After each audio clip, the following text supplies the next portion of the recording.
The views and opinions expressed by the following program are those of the host, guest, and callers and are not necessarily those of this station or the Webster Rockhill Ministries, its management, or other host or underwriting sponsors. Programs presented on KWRH-LP are for educational and entertainment purposes only.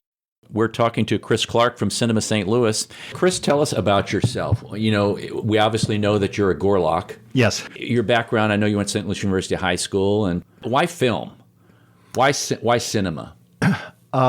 Since I was a child, seeing Fantasia in a theater with my mother, I was one of my first childhood film memories. I've always just admired the magic of cinema, sitting in the dark theater, and as the lights go down, you're scrambling around in your popcorn box, and a little shiver goes down your spine, and the previews come up, and then then it gets quiet and dark, and all of a sudden, the magic of cinema comes. The light goes above your head and shoots on the screen. You watch this magical story unfold in front of you, and it's like traveling the world from a comfortable chair. Yeah, Fantasia, it's an unbelievable movie. It's a classic for me, because of the music. I love the music and the background of what was going on there. When you came to Webster U, did you get a film degree? Were you wanting to become a film producer or a filmmaker in the process? Or? I wasn't sure exactly what I wanted to be, but my degree was in mass media, so I didn't get a full-on filmmaking degree, and I didn't think I really wanted to be a filmmaker per se. I was just, very fascinated by the whole media film industry and the way it's been changing so much, in my lifetime. In the past, 20 years has changed even more. And you're 20 years now going to be with Cinema St. Louis, right? Yes. Got a big celebration coming up with Cinema St. Louis that they're honoring you. I love it where you have the chef's hat on. Tell us a little bit about that venue, because that's, September 14th? September 14th. We're going to do a fundraiser that's in my honor, which is kind of weird to even talk about. I just want to do my job. But the film that won the Audience Choice Award the very first year that I programmed is a film called Dinner Rush, which is about one night in a crowded, bustling restaurant in Tribeca in New York City. And there's a large cast of characters. There's murders and intrigue and mystery and comedy and lots of food. In previous lives, I spent many years putting myself through Webster and other things, working in restaurants and managing restaurants and bartending and doing everything there was to do around food, except for cooking and washing the dishes. I didn't do too much of either of those things. But so this is an interesting marriage of my whole life. So we were a year and a half ago. The staff and board was asked to think of ideas for fundraisers, and I said, Dinner Rush is. I'm coming up on 20 years, and why don't we do a Tenacious Eats event with Dinner Rush? I just wanted dinner. Good food. And also my birthday is in late September. Oh. So the only thing I didn't accomplish was having the event actually on my birthday. But it was just, we were all supposed to throw ideas out, and that was the one that landed the most. So if people don't know what a Tenacious Eats event, it's a local female chef, Liz Schuster, and what they do a marvelous job of doing these events, which are multi-course meals with small dishes and a paired cocktail with each course, and they watch any variety of films, Home Alone, Caddyshack, all kinds of things, dramas, comedies, musicals. But then they'll stop every 15 or 20 minutes, and they'll bring out the next course and the next cocktail, and they'll talk about it, and it's thematically linked to the action of the story and the film itself. And cool. This will just be a lot of fun.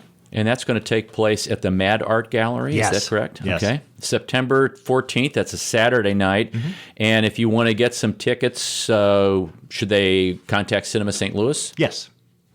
Okay, and we'll give that. That's cinemastlouis.org, cinemastlouis.org. Talk about Cinema St. Louis. How long has it been going? Why was it started? And what do we see in the community as a result of having Cinema St. Louis here? There's a lot to unpack there, and I know all the answers.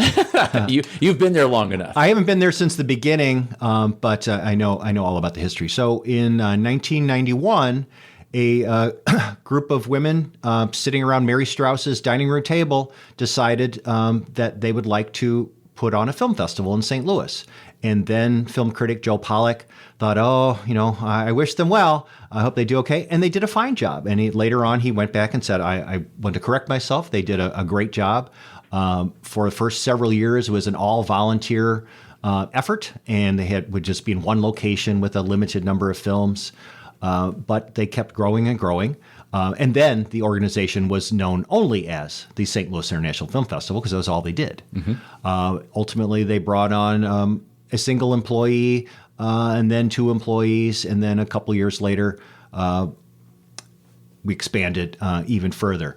I didn't know what the film festival was. I didn't know we had. I'd heard of other film festivals, but I didn't know we had one here. A friend of mine, that's a St. Louis story. A friend of mine was the personal trainer of one of the board members. They suckered me into coming in and volunteering one day and stuffing envelopes. I was a good stuffer and a good talker. I was invited to be a volunteer that year. The next year, I was the volunteer coordinator. I was invited to be a board member and did some action there. And then on June 1st of 2000, I was hired as the artistic director, and I never looked back. So what do you do as artistic director?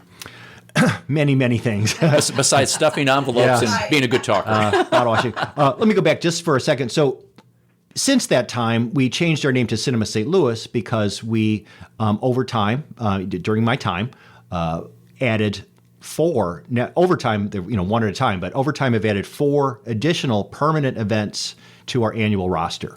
One is a classic French film festival that happens in March. Our LGBTQ-themed film festival, Q-Fest, happens in April. Those are about each like 10 or 11 years old each. We're the local hosts now of the 48-Hour Film Project, which is a contest where filmmakers are supposed to make a complete short film of 8 minutes or less from start to finish, credits, everything like you've been working on it for years and you're turning it over to someone to sell it. Everything has to be done in 48 hours to the second. Wow. And if people are 10 seconds late, the films will be shown, but they're ineligible for award. So it's and they have to write it from scratch. On the Friday night over this weekend, they're given. They don't know what genre they're handed that night, and then elements such as a line of dialogue, a very specific character, and a prop must be incorporated in these films. Wow. So you don't know any of this, so you can't pre-write anything. So you don't know any of it until Friday night, and then the buzzer goes off, and then 48 hours later, turn it in. After that, our second biggest event will be next summer, is the St. Louis Filmmaker Showcase. And a lot of the local filmmakers just love this event. Over time, I think we've shown 1,800 films by local filmmakers in that time. And then when all that stops, then we're able to more fully concentrate on our mammoth flagship event, which is this year will be the 28th annual St. Louis International Film Festival. And you show those films at a variety of venues around the St. Louis area, correct? Yes. Primarily, the Tivoli has been our home base for a long time. Their sister out in the county, Plaza Frontenac, because as you know, some people won't go west of Hanley and some people won't go east of Hanley.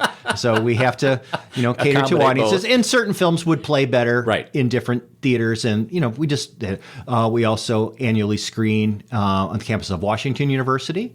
Not too far from here at my alma mater, Webster University, often the History Museum. In the past, we've been at the Art Museum.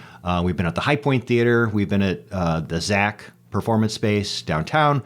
We're at KDHX radio station. We're all over the place to make all this fit. Very cool. So how has the film industry and filmmaking changed over the years that you've observed in your tenure as artistic director? And I'm really not counting technology, because it seems like everybody, I can be a filmmaker, or, now that you mentioned that particular, you got 48 hours to do this, do they do it with an iPhone? Do they do it with a regular camera and all the software that goes along with that? So I know you can probably speak to that end a little bit, but what has changed in filmmaking, do you see, apart from the technology advances? Well, I can't honestly separate that question because it goes hand in hand.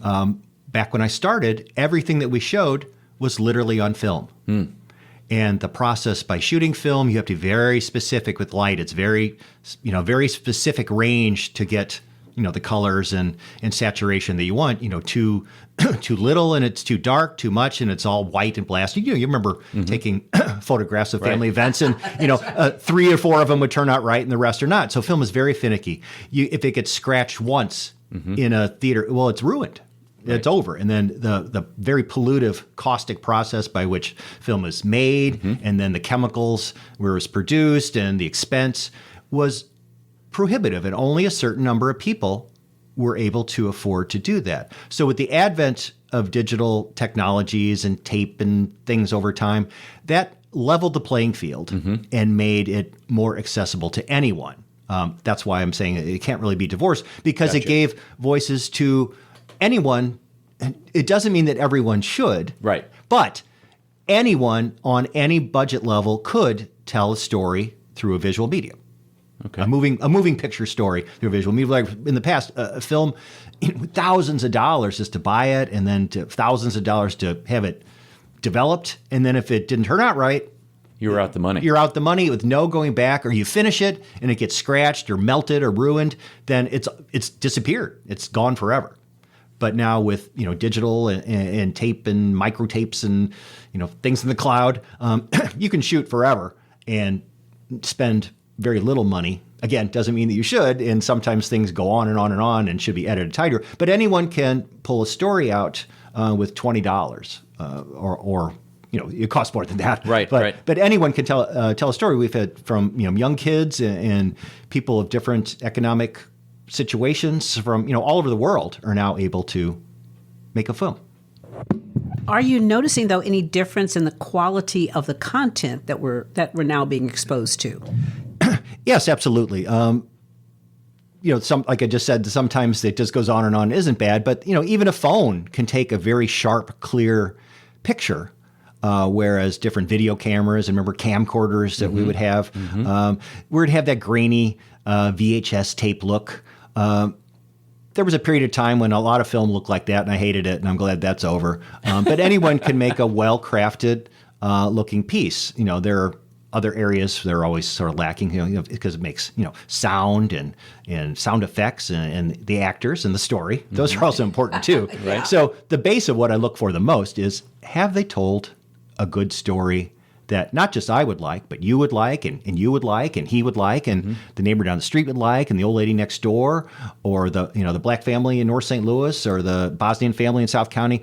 Where are the stories that would appeal to anyone and a message that gets through? That makes sense. So there seems to be a lot of support within the community because of the venues that you have set up in a variety of places. What do you attribute the success of Cinema St. Louis? What has been the driving force? Why are people so involved and so really keen on what you guys are doing? I don't know anyone who doesn't like film. It's a universal art form. Arguably one of the newest art forms. Much younger than painting or sculpture or acting or even theater. The film cameras have only been around 120, 30 years or so, and the motion picture industry is a little over 100 years old. So that's very young relative to the concept of art and cave paintings and Greek theater. But everyone all over the world loves it. You're in a small Indian village and a truck pulls up and shows a Bollywood film on a sheet. Right. To a young couple going on a date to the Esquire Theater and seeing a big Spider-Man or something like that. Everyone loves to watch a motion picture, and it's very exciting. You guys have really done a great job in what you're doing. Now, you have, throughout the year, because I looked at past years of what you've done, you've given awards out. John Goodman had a big award last year. What are some things people can anticipate this year? Because your season kind of begins when? If I call it a season. Just like Miracle on 34th Street. When they pop the balloons, they start working on the event the very next day. And that's a little bit what we do. So we're just now sort of getting a handle on things we're doing. We're still watching submissions. We've already had offers of a few films from big studios. So we don't have a full handle on everything that's going to happen, but Because previously, like you had like the 48-hour film project, which you talked about, and then these their special presentation, the St. Louis Filmmakers Showcase, and you spread these out throughout the year. Is that how that works? Yeah, we have them in different parts of the year, just where they fit into our own scheduling. We don't have them too close together because it takes time to produce an event.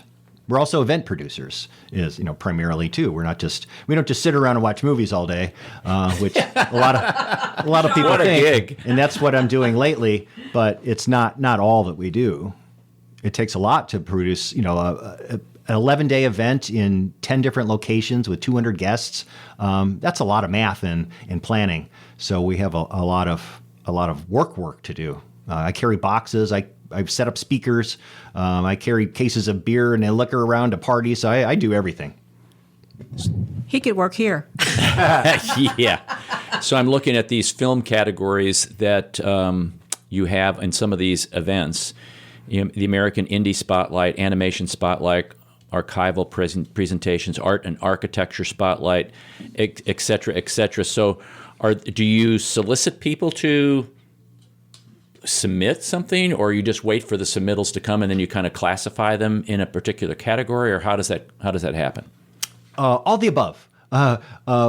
We just ended our submissions at the end of July. We started in January and go through July. We had almost 2,500 submissions, and Wow. that's open. That's open call from that we have the same 2 film submission websites that we use, and filmmakers from all over the world, for a fee, will send it for our submission. Sometimes we invite them.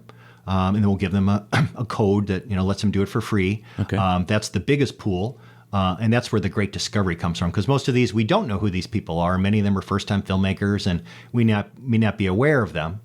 The next level up is we work with a variety of distributors and sales agents, domestically and internationally, that of some of the same people. I've been in the same chair for 20 years, but I've worked with some people who've been in like 5 or 6 different jobs and companies over time.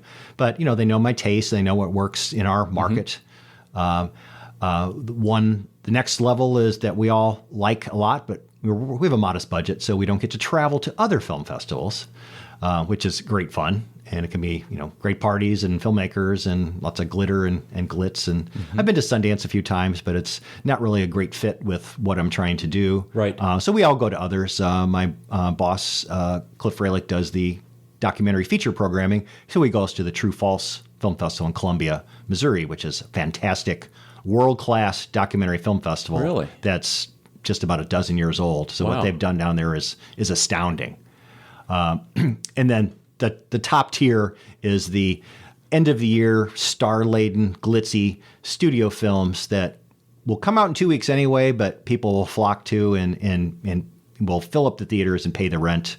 Like our closing night film last year was Green Book, won our Audience Choice Award. Wow. Things like that. So we like to have a mixture. The big star-laden things will draw in and will get some attention. And if they look at that and look at something else, then maybe they'll go to something else a little more challenging, Right. from Bosnia or an American Indie or something a little more challenging. So Interesting. We have a little bit of everything, so we like cater to all. It fascinated me that you were talking about the variety of film festivals. I was going to ask a question: how many other cities like St. Louis has a film festival, or like a Cinema St. Louis? Then you mentioned Columbia, and I was like, well, why wouldn't they? But they're a large university there. Is this a typical thing in most large cities, having a Cinema St. Louis, like a film festival within a city like that? Or is it something that is kind of unique to certain portions of the country? Or They are legion. They are everywhere. Wow. Of all shapes and sizes. We're a vetted nonprofit. Some are for-profit. Some are very small and have all volunteer. And there might just be, show a couple films over a weekend, but there's still a festival. And some are very genre specific. There's lots of horror festivals. There's in Indianapolis is the Heartland Film Festival, and Okay. their main niche is family oriented, more wholesome product from all over the world. Gina Davis has a film festival she founded in Bentonville. Wow. That is even more family specific. So there's Bentonville, Arkansas. Arkansas. Okay. Yeah. Wow. We were just there about a month or so ago. It's a beautiful little city. It is very nice. Yeah. Did you go to the art museum? I did. That's wonderful. I actually rented a house that was about 10 blocks away. We walked there and Yeah. walked back. It was marvelous. Yeah, that's a great community down there. We're going to be going to break here in a little bit, but I wanted you to touch base about the golden anniversaries, the films of 1969, because you're talking about Midnight Cowboy. Now, this really takes me back here. Yeah. Bob and Carol and Ted and Alice, The Learning Tree, Easy Rider, The Wild Bunch, and Women in Love. Obviously, these are 50-year-old films. That's why it's called the golden anniversary. But is that something that you do every year? Do you do kind of a golden anniversary and catch the films that were really popular during that time? Is that kind of a specific thing you're doing, or are you just kind of doing it this year? We started last year. Okay. From films from 1968, and it just we wanted part of our multi-pronged mission. We wanted to also address film history. Okay. A little bit. And, we always have had archival presentations, mostly silent films with a live orchestra, but we wanted to get somewhere in the middle where films that are still in many of the audience members' lifetimes, or they might have read about it in a film class, but many people have not seen these classic films on a big screen. Right. Only on video. Yes. On the grainy stuff that was Yes. filmed with a camcorder. And it misses the point of some of these big, wide screen epics that really, to be truly appreciated. Now, do you ever get some of these redigitized, or are they redigitized so it makes it, it's a little clearer and Many of them, if not most, have been remastered. Okay. Sometime in the recent years. We don't get films, little film anymore, so it'd just be mostly a Blu-ray. That's cool. That's cool. So we're talking to Chris Clark from Cinema St. Louis, and he has a very special day coming up on September the 14th. From August 31st to September 15th is when the golden anniversary films of 1969 will take place, and we're gonna hit on that a little bit more after the break. But just a variety of things, Ellie. I've been out to, and I can never remember the name. Plaza Frontenac Plaza. We've been out there to see a lot of independent films. Mm-hmm. And was the Shady Oak at one time an independent film place, or was that just kind of a oddball place? I think it was a Warenberg. Okay. And that actually was one of the venues that they used in the very, very beginning. The Shady Oak and the old Creve Coeur, not the one that's up on the hill, the one that was down where I guess there's some kind of fast Chinese restaurant or something down there now on Olive. Yeah, when I was in high school, the only thing that was playing at the Tivoli was the Rocky Horror Picture Show. I think it played, I don't know how many weeks straight, but it was crazy. Oh, boy. And we're not crazy, but this is Arnold Stricker with Ellie Wharton of In Tune. Speak for yourself. Okay. I'm crazy. Go crazy, folks. Go crazy. That's right. This is KWRHLP 92.9 FM, your community radio station in Webster Groves, Missouri. Welcome back to In Tune. This is Arnold Stricker with Ellie Wharton. We're talking to Chris Clark from Cinema St. Louis and the STL International Film Festival. And we've just done some shifting around here in the studio. It's amazing. The people on Facebook Live have been having a great time watching my side. They were probably laughing at what's going on, but that's okay. Hey, we can hear everybody now that we've shifted microphones around. That's why it's called community radio. By God, there will be a show. That's right. Well, it takes a community to run a radio station. Community radio would be one microphone, and we're all leaning into it. Yeah, that's right. Exactly. Before the break, we were talking about the golden anniversaries films of 1969. And Chris, this starts August the 31st and runs through September the 15th. And you're going to be showing these films, and I'll ask you where the venues are: Midnight Cowboy, Bob and Carol and Ted and Alice, The Learning Tree, Easy Rider, The Wild Bunch, Woman in Love. How did those particular films get picked over other films? Our executive director, Cliff Raylick, is behind this project, and he developed in the early winter a long list of big films from that year that have some note, and then, just worked through it and looked at it and looked at things, when it represented from different parts of film world. And all these will be free, by the way. These are all free screenings. We're not charging admission. Really? We just part of our mission to let people out into the world. But popcorn costs $25. Well, Are you stealing jokes, or what are you trying to do? Over No, there? never mind. Okay. I'm gonna break your heart there. There will be no food at these events because the venue is the downtown St. Louis Public Library. So that means sneak the food in, Yes, folks. sneak the food in. Have your popcorn, with your, like I did one time. I made it look like I was pregnant. had the big old popcorn bag underneath my shirt. Oh gosh. But in the back part where they did after the restoration, they have that new part in the back with the glass tower and everything too. In the basement of that, what used to be the coal bin was the coal chute, is a wonderful 250 seat theater. Wow.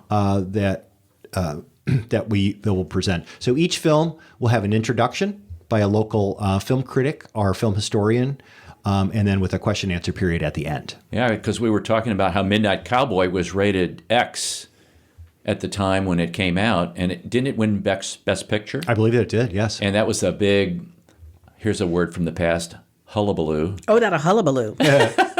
Wasn't that a dance show? It was a show, yes. It was a dance show. And I always love the movies, the cinemas where there is that question answer session. You know, I've always loved that. I remember I went to one in downtown. I think it was a cinema downtown. It was in Union Station, and they had Sankofa at the time. And oh wow, I tell you, the interaction between all of the people there was great. It was absolutely wonderful. And that new cinema that's out there in, what is that community? Pine Lawn, I think it is. The 24/7. Yes, Right. the 24/7. Right. That's a nice facility. That is a very nice facility. I love that one. So are these all going to be shown at the Central Library? Central Library, I believe all at the same time. They're on Saturdays and Sundays for 3 weekends in a row. Mm-hmm. So what else is coming up? That's a free event. I know everybody likes free events. You've got now, hopefully this is new, 12th and Claremont, or is that something old? Is that from the past? Is that from last year? Oh, that must be what the schedule that's currently on the website is all last year's films. Gotcha. We haven't stripped it all away just yet. Okay. And you guys have won several awards, and you give away some awards also, correct? We give away lots of awards. Talk at all about events. what some of those are, because I know everybody knows John Goodman, the Afton product, and really made it well. And he came back last year for the presentation for the award, correct? Yes. What are some of the other awards that you give out to not only filmmakers but also actors and actresses who have either been from St. Louis or maybe just in general? We do have a variety of awards that we give out during the festival. One is the Cinema St. Louis Award for St. Louisans who have made an impact over time in the industry. Another is a Lifetime Achievement Award that could be for anyone, which sometimes people say, hey, well, my lifetime isn't over yet. That's right. That can be a double-edged sword. But people that, usually a little bit older that have had a long, distinguished career, a relatively new in the last 8 or 10 years is the Women in Film Award, looking for women in particular who have made specific impacts in the industry. We do an Interfaith Award for narrative feature films and documentary feature films that are films that speak to the human condition and human values. They don't necessarily have to be religious themed to be part of this event, but it's an ecumenical type award at the same point. One of our longest running awards is the New Filmmakers Forum Emerging Directors Award, which is for first time feature filmmakers, and that's what I've been doing the last couple of weeks, is combing through all of our submissions, looking for the 5 that will be part of that competition. And that's can be an interesting and on some levels almost cruel competition. We have the 5 filmmakers, we'll fly them in, and they must sit and watch each other's films with the jury, with the audience, and then Q&A and talk about after the film. But Highlander rules apply. There can be only one. So there's one winner. But what happens is that people really get to know each other fairly well, and they will often remain friends and collaborate with each other on future projects. That's interesting. So is there a scoring guide that they get ahead of time, or? No, the jury members will be sitting in the audience as well, and the filmmakers are introduced to them. It's not like they're secret, so they're all sit in one of the theaters at Tivoli and watch all the films together, and then after the final screening, we used to have a party that night, and I can see the jury hovering in the corner, and then they whisper in my ear what the winner is, and then we have our closing awards party where we give out all of our awards. Is that pretty difficult to get it down to that 5? It is. What do you look for? What are you searching for when you're watching a film to put in that final 5? It's hard to have an objective answer for that because all film and all art is subjective. But I look for uniqueness of vision, this is their first thing that they've done. They might have made shorts or documentaries or worked in TV, and some people are, older. And some people are, most of them in their 20s, but some of them are in their 40s, or we've had participants in their 50s before. If it's their first feature film, then it counts. So what is it about their voice and their vision that is unique and attractive? I look for things that I don't want to have 3 gangster films, for example. Right. Or 3, zombie films or anything that's too much alike. So I try to things that play off of each other, and for the right reasons. I hope I've been working very hard to work on gender equality in the films. At the same time, I want the 5 best films, and if the 5 best films are by 5 25-year-old white men, I might be uncomfortable about it, but I want the things that are the best. Right. And thankfully, with people able to tell better stories on any budget, I don't have to worry about that anymore because things will emerge. And is there a certain length that they have to be, or can they be an hour, or generally how long are they? Academy rules are a feature film is over 40 minutes. Okay. But nothing that short will really work very well in this context. We've had films that are like about 65 minutes once or twice, but the best length is around 90. Okay. Sometimes there can be up to 2 hours, sometimes a little bit longer. But the longer a film is, it has to sustain itself. Everything can't be Lawrence of Arabia, and Right. sustain itself at that level for 3 hours. If it's, you're in 20 minutes and you have 2.5 hours to go and you're just in a bad place, then nobody's going to enjoy their experience. I'm headed to the restroom. That's right. And you have for See the you in fifth 2.5 time. hours. I like But this. it's an amazing. expensive part of the festival. Right. We fly in 5 directors. Every once in a while there's a co-director. We'll have mostly a local jury, but we'll have fly in 1 or 2 jurists, and getting the films and hotel rooms and feeding these people.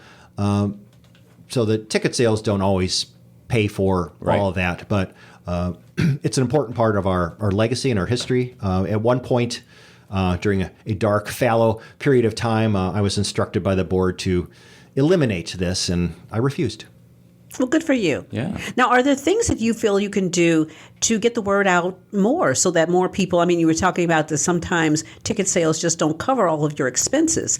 What can we do to get something? This is brilliant type of production work here, so that we can get the information. I know this wonderful program certainly helps, but I would love to see more and more people get involved. One thing that we started within the last 10 years is we've always done a set of free shows, but in the International Film Festival, the last 5 years at least, and probably a few years more than that, we've done between 50 and 60 free shows during the festival. That sometimes we have expenses, but at a certain point we have, I don't want to say we have enough money, but we have enough to make it, because nonprofit, the hands are never put back in your pockets. They're always out somewhere. But it was as important to our mission as anything else that people come and see films than commanding $13 for every person that walked through the door. In particular, a hard-hitting social justice documentary from a third world nation, which we want people to see and it's important to see, but how many people are going to put their money down if they had another choice, they see something that was a romantic comedy. Right. So But you better learn to do a church thing. Okay, now after this, we're going to pass the bucket. we do that That's sometimes right, too. exactly. Sure. Pass the Sure. bucket. Oh, we didn't get enough. We're going to pass it again. Do you use KFC buckets? We use lots of different things. Popcorn buckets. Come on now. Yeah, I forgot about Popcorn buckets. But no, that would be a great thing. Because after you've seen something, then you have this great appreciation for it, and say, hey, in order to support, this is what we need. Break out the Benjamins. that. We don't want anything that jingles, okay? Paper money only. I actually did that in our Q-Fest event this year. I have a generous donor who gave me a check larger than I was anticipating this year. So I decided to make the first show of every day free. And then I started what I called the Gay It Forward program, where I told it to every audience member, said, look, your seat here is free because my friend from high school gave me money to do so. That's right. If you want us to do this Continue to set of free That's shows right. next year, donate. pony up. Something. And I Right. think that would be a great way, because I think when you have people there and they get excited about it, they do have a sense of obligation. They will feel a sense of obligation, hopefully, to then donate in some form or fashion. And, again, if it's no more than they break out $5 a person, or a couple of dollars a person, I think that would go a long way because everybody needs to have a little skin in the game. And this is a true St. Louis, one of those, again, those things that we talk about, where what's great about St. Louis, we're always down on St. Louis. Oh, we don't have this, we don't have that. This is something that we could all be proud of. This is. Yeah, we just want people to see cinema. That's Right. that's our core mission. And even if it's just $1 at a time, it all goes into the big pot. That's right. We'll help it go forward. Do you reach out in any way to schools and do any kind of activities or educational summer programs with them about, beginning cinematographer or being a director, or if you want to go into, becoming a movie maker? These are some things as some kind of camps or things like that? This is, I think, our 5th summer of free filmmaking camps, mostly in conjunction with the Downtown St. Louis Public Library. They have a new media hub that they built down there. Mm-hmm. Our operations supervisor, Brian Spath, has been commander-in-chief of that for a number of years, and he enlists other instructors to help. They've been doing some at Coca and U City Library, all over town. It's very labor and time intensive, and we don't get any income whatsoever from this, and it's all Brian's time. But it's important to us. And on top of that, something that's very successful for us is our Cinema for Students program during the film festival. Okay. Where we will reach out to area grade, middle, and high schools, sometimes colleges, but mostly the younger students from K through 12, and we will pick a series of films that we will show during the day for free if they can. 2 ways: either if they can get there on a bus. They sign up and to go to, some are French language, some are Spanish language for the older students who are studying. Some are for things specifically geared to younger students, or some animated films.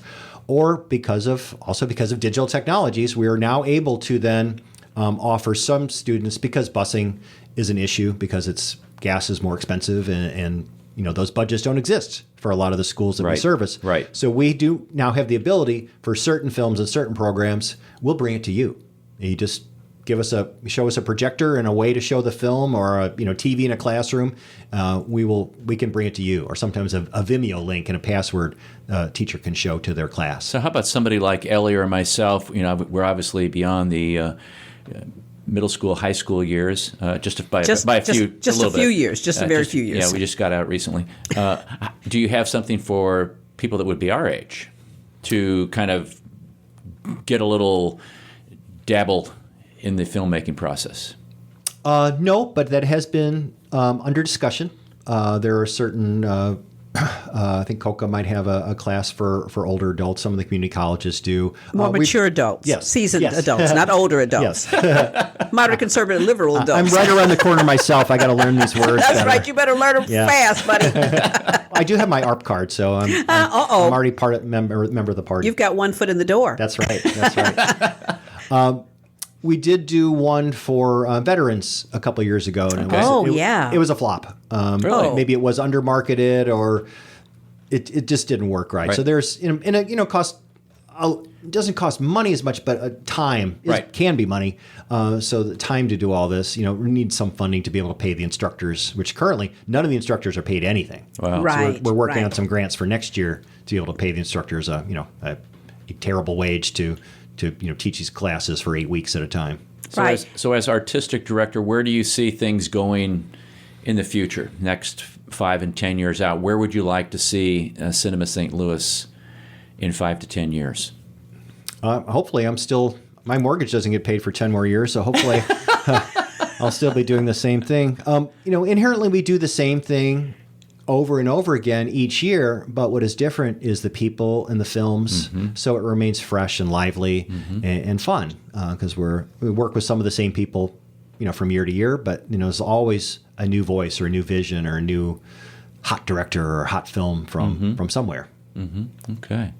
But it kind of almost sounds like this could be a good way for corporate entities to tie in with what you all are doing. Even if it's just a matter of providing the the auditoriums or helping to pay for transportation. You're really looking at the future employees too of these corporations. And sometimes if you can think about somebody, oh, you know what, back when I was 15, I remember that Nestle sponsored something that helped me to do blah blah blah. You look towards that place as a future employer.